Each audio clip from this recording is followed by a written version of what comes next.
Hello dear students, स्वागत है आप सभी का हमारे इस यूट्यूब चैनल पे। और आज हम पढ़ने वाले हैं क्लास 10 का केमिस्ट्री का सेकंड चैप्टर, ठीक है, जिसका नाम है अम्ल, भस्म तथा लवण।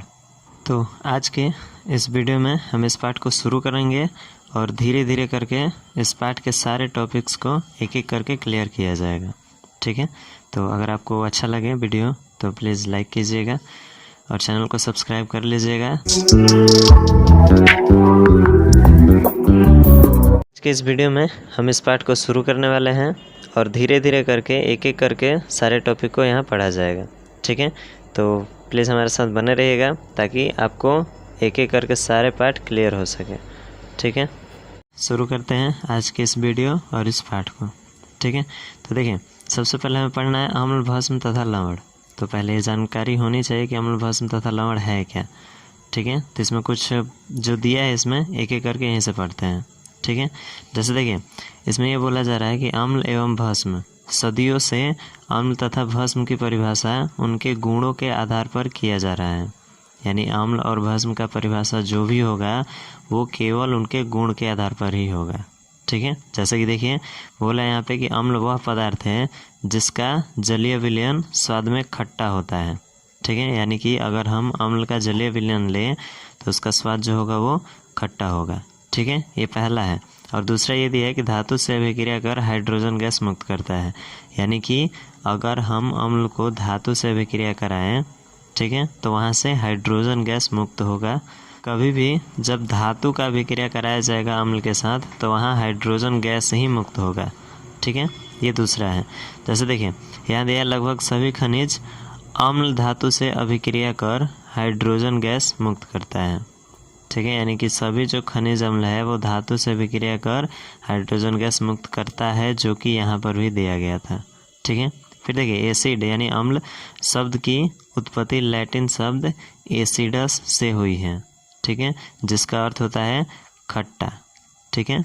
यानी एसिडस एक लैटिन शब्द है जिसका मतलब होता है खट्टा और इसी से शब्द बना है अम्ल, ठीक है। तो ये पहला था अम्ल के बारे में। दूसरा जो भस्म है उसके बारे में देखिए।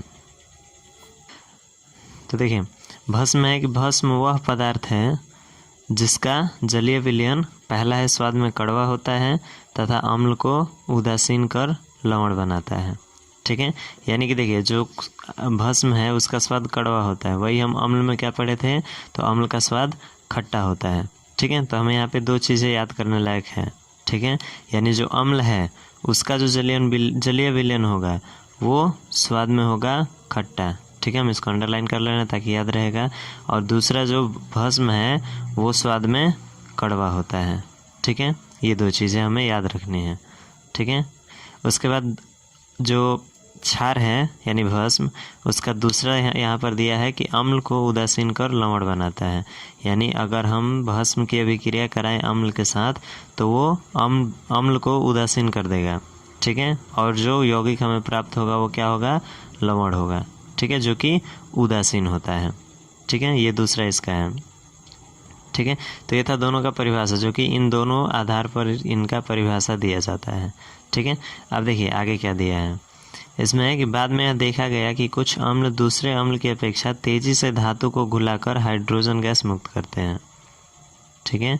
यानी कि यहाँ ये बोला जा रहा है कि कुछ अम्ल दूसरे अम्ल की अपेक्षा तेजी से धातु को घुलाकर, ठीक है। यानी कुछ ऐसे भी अम्ल होते हैं जो बाकी अम्लों की अपेक्षा धातुओं को काफ़ी तेज़ी से अपने में घुला लेते हैं, ठीक है, और फिर हाइड्रोजन गैस मुक्त करते हैं, ठीक है। जैसा कि हमने यहाँ पे पढ़ा था कि हाइड्रोजन गैस मुक्त होता है जब धातु का अभिक्रिया कराया जाता है अम्ल से, तो वही चीज़ यहाँ पर दिया है, वहाँ भी क्या होगा, हाइड्रोजन गैस मुक्त होगा, ठीक है। जैसे देखिए, जैसे मैं लोहा कमरे के ताप पर जल से अभिक्रिया नहीं करता है, यानी कि अगर हम लोहा को पानी में डाल दें तो नॉर्मल टेम्परेचर पर वो जल के साथ कोई अभिक्रिया नहीं कर पाता है, ठीक है। फिर है एसिटिक अम्ल धातु से धीमी गति से अभिक्रिया करता है। यानी जो एसिटिक एसिड है वो धातु से बहुत धीमे गति अभिक्रिया करता है, ठीक है। इसका फिगर नीचे दिया हुआ है। तथा हाइड्रोक्लोरिक अम्ल जिसको HCl बोलते हैं वो तेज़ी से अभिक्रिया कर हाइड्रोजन गैस मुक्त करता है, ठीक है। जैसे देखिए फिगर में तीनों को दिया हुआ है। यहाँ देखिए ये पहला फिगर है, इसमें यहाँ लिखा हुआ है जल, यानी जल के अंदर किसको डाला गया है, Fe, यानी ये आयरन का संकेत होता है। ठीक है, यानी जल में हमने डाला है लोहा को। ठीक है, तो ये इसमें कुछ भी अभिक्रिया नहीं होती, जो कि यहाँ पर दिया गया था, यहाँ पर है। ठीक है, कि लोहा कमरे के ताप पर जल से अभिक्रिया नहीं करता है। ठीक है, यानी कि ये अभिक्रिया नहीं हो रहा है। लेकिन वही देखिए यहाँ पे ये CH3COOH जो कि एसिटिक एसिड होता है, इसमें डाला गया है आयरन को, लोहा को, तो इसमें से देखिए बुलबुले निकल रहे हैं, जो कि कौन से गैस हैं, हाइड्रोजन। ठीक है, यानी कि जब एसिटिक अम्ल में लोहा को डाला गया है तो इसमें से हाइड्रोजन गैस निकल रहा है। ठीक है, जो कि यहाँ पे दिया था कि एसिटिक अम्ल धातु से धीमी गति से अभिक्रिया करता है, तो कुछ कम बबल्स निकल रहे हैं। वही यहाँ देखें ये HCl है, यानी हाइड्रोक्लोरिक अम्ल है, और इसमें जब आयरन को डाला गया तो इसमें काफ़ी अधिक मात्रा में बुलबुला निकल रहा है, यानी यहाँ पर जो हाइड्रोजन गैस है वो काफ़ी अधिक मात्रा में बाहर निकलेगी। ठीक है, तो देखिए यहाँ अभिक्रिया नहीं हो रहा था, यहाँ धीमी गति से अभिक्रिया हो रही है, और यहाँ काफ़ी तीव्र गति से अभिक्रिया हो रहा है, जो कि इस टॉपिक में दिया हुआ था, तो यहाँ पर क्लियर है। ठीक है, अब चलिए, अब इसके बाद इसका यहाँ पर समीकरण के रूप में भी दिया है। ये देखिए 2CH3COOH + Fe। ठीक है, यानी कि ये क्या है, ये एसिटिक अम्ल है और ये आयरन है, ये जब अभिक्रिया करके ये बनाया है और प्लस में यहाँ हाइड्रोजन गैस मुक्त हुआ है, तो हमें इससे कोई मतलब नहीं है। हमें बस यहाँ ये देखना है कि इस अभिक्रिया में जो हाइड्रोजन गैस है वो बाहर निकल रहा है। ठीक है, जो कि हम पहले पढ़े थे। फिर दूसरा देखिए यहाँ भी HCl है, ये भी जब आयरन से अभिक्रिया करा है तो FeCl2 बना है और प्लस में H2, यानी यहाँ भी हाइड्रोजन गैस जो है वो मुक्त हुआ है।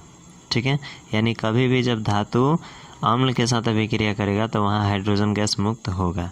ठीक है, तो ये चीज़ एकदम याद रखना है हमें।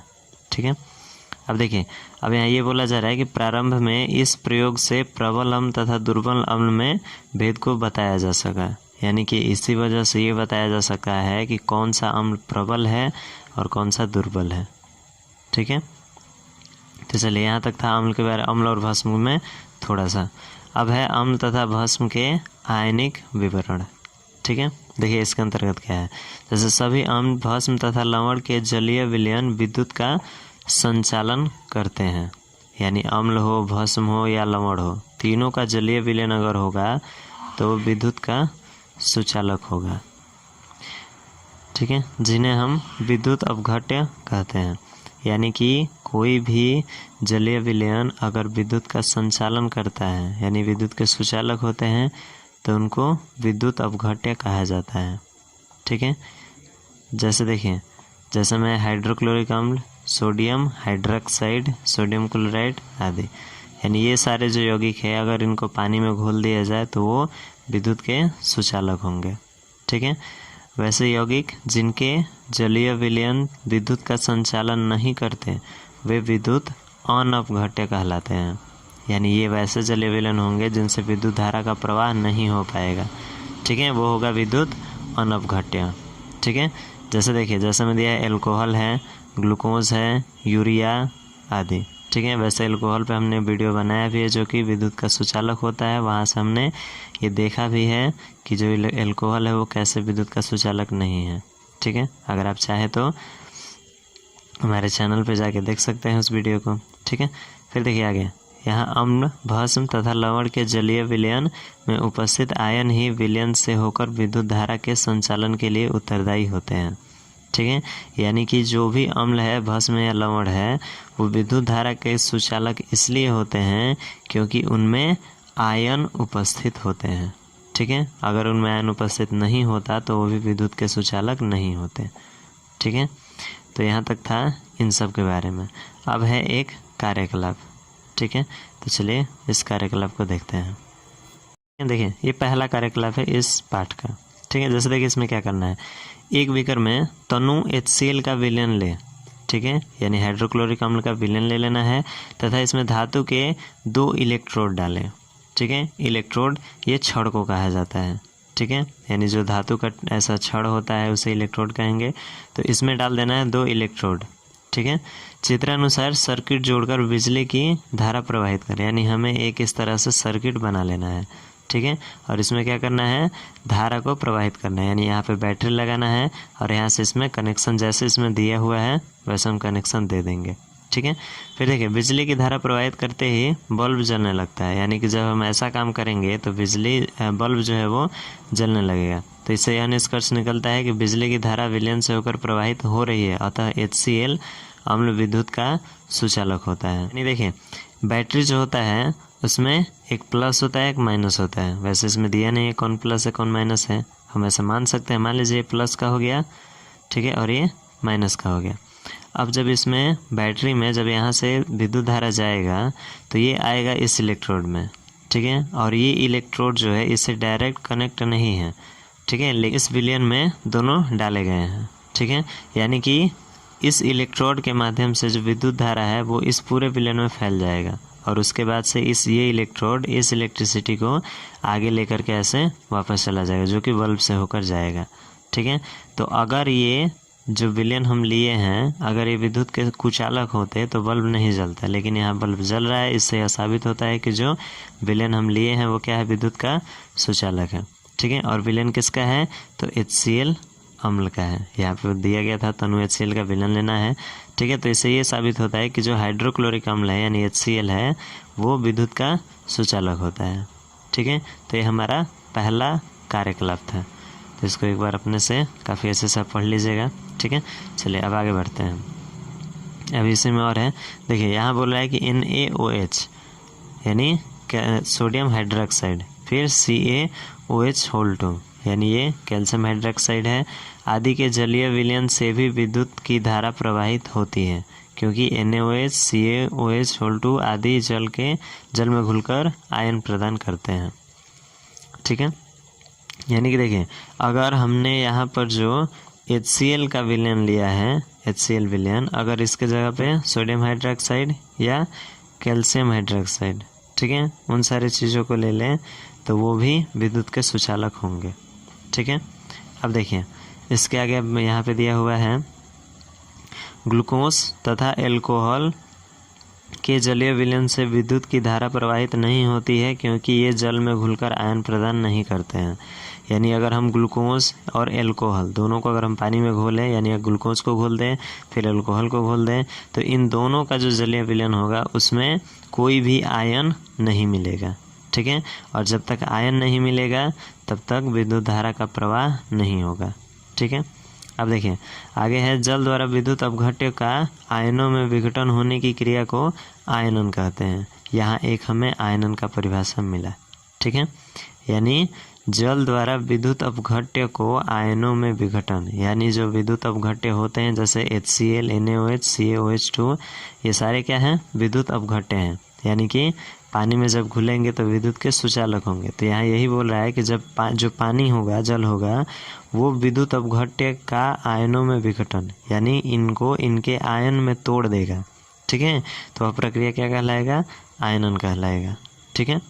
फिर देखिए आयनन तनुता के साथ बढ़ता है, यानी अगर हम तनु करते जाए यानी विलयन को तनु करें, ठीक है, जिसमें कि विलयन जो होगा पूरा पतला होगा, ठीक है, तो उसका जो आयनन होगा वो बढ़ेगा, ठीक है। फिर देखिए विलयन जितना तनु होगा आयनन की मात्रा उतनी ही अधिक होगी, ठीक है। यानी अगर हम विलयन को तनु करते जाएं तो उसमें आयन की मात्रा बढ़ते जाएगी।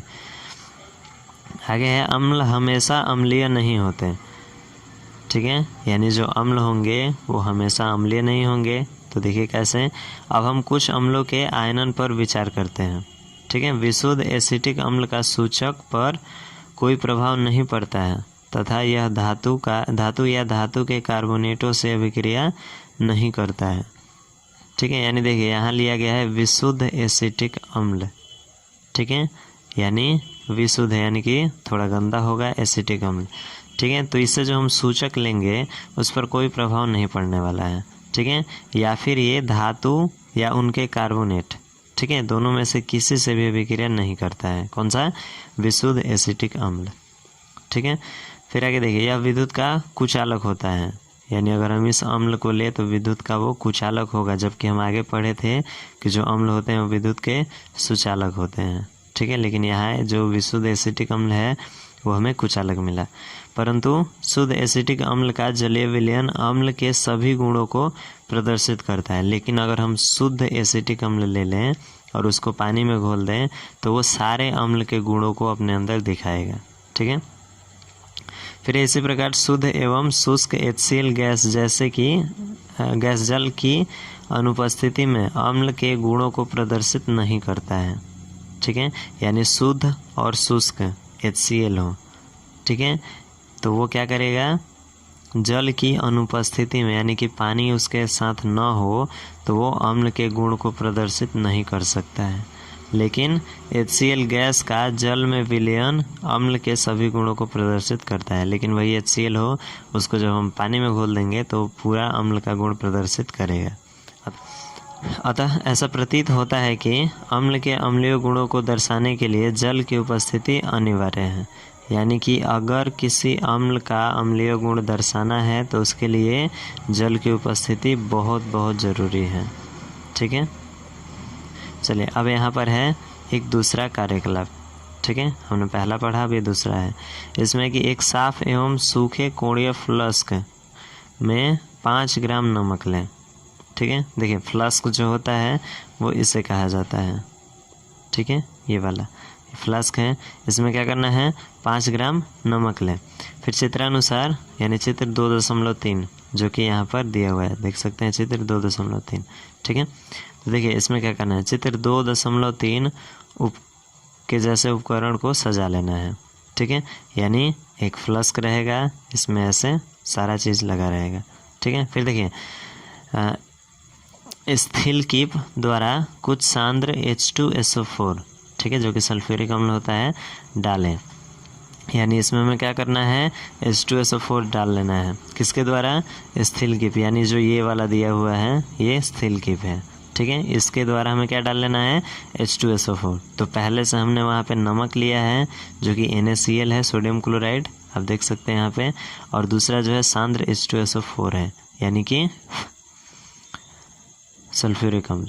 ठीक है, फिर देखिए अब यहाँ पर है अभिक्रिया के फलस्वरूप HCl गैस निकलती है। यानी कि जब हम दोनों को मिला देंगे तो इसमें से कौन सा गैस निकलेगा, HCl। ठीक है, यानी हाइड्रोक्लोरिक अम्ल, जो U नली में रखे अनार्द्र CaCl2 से शुष्क होकर निकास नली से बाहर निकलती है। यानी कि जब इसमें से HCl गैस बाहर निकलेगा तो वो इस नली से होते हुए आएगा इस U नली में। ठीक है, और इसमें रखा गया है CaCl2। ठीक है, और इससे होते हुए HCl ऐसे बाहर निकल जाएगा। ठीक है, तो जैसे ही इसमें आएगा तो वो इसके साथ मिल करके शुष्क हो जाएगा। ठीक है, यानी सूखा। फिर देखिए इस शुष्क गैस का प्रभाव शुष्क नीले लिटमस एवं आर्द्र नीले लिटमस पत्र पर देखें। यानी हमें 2 लिटमस पत्र लेना है, एक नीला और दूसरा, मतलब एक शुष्क नीला और दूसरा आर्द्र नीला। ठीक है, और फिर देखना है कि इसका प्रभाव क्या होता है। ठीक है, तो देखिए क्या होगा, शुष्क HCl गैस का शुष्क नीले लिटमस पत्र पर कोई प्रभाव नहीं पड़ता है। यानी अगर शुष्क नीला लिटमस हो तो उस पर कुछ असर नहीं पड़ेगा इसका, परंतु यह आर्द्र नीले लिटमस पत्र को लाल रंग में परिवर्तित कर देता है। यानी कि आर्द्र नीला हो तो उसको किस में बदल देगा, लाल रंग में परिवर्तित कर देगा। ठीक है, तो ये था हमारा दूसरा क्रियाकलाप। यहाँ तक हम कंप्लीट पढ़ चुके हैं। यानी आज के लिए हमने क्या क्या देखा, तो सबसे पहले अम्ल एवं भस्म क्या होते हैं, इनका यहाँ पे 2 गुण दिया है, अम्ल का, 2 भस्म का दिया है। फिर यहाँ पर एक क्रियाकलाप किया गया, फिर इसके बारे में यहाँ पर वैद्युत अपघट्य, वैद्युत अनपघट्य दिया है। फिर यहाँ पे एक और कार्यकलाप था, फिर यहाँ आयनन है, फिर एक और कार्यकलाप यहाँ की। ठीक है, तो एक एक करके इन सारी चीज़ों को आप पढ़िएगा और इसे याद कर लीजिएगा। ठीक है, तो आज के लिए बस इतना ही, फिर मिलते हैं अगले वीडियो में और इस पाठ के अगले टॉपिक से शुरू किया जाएगा।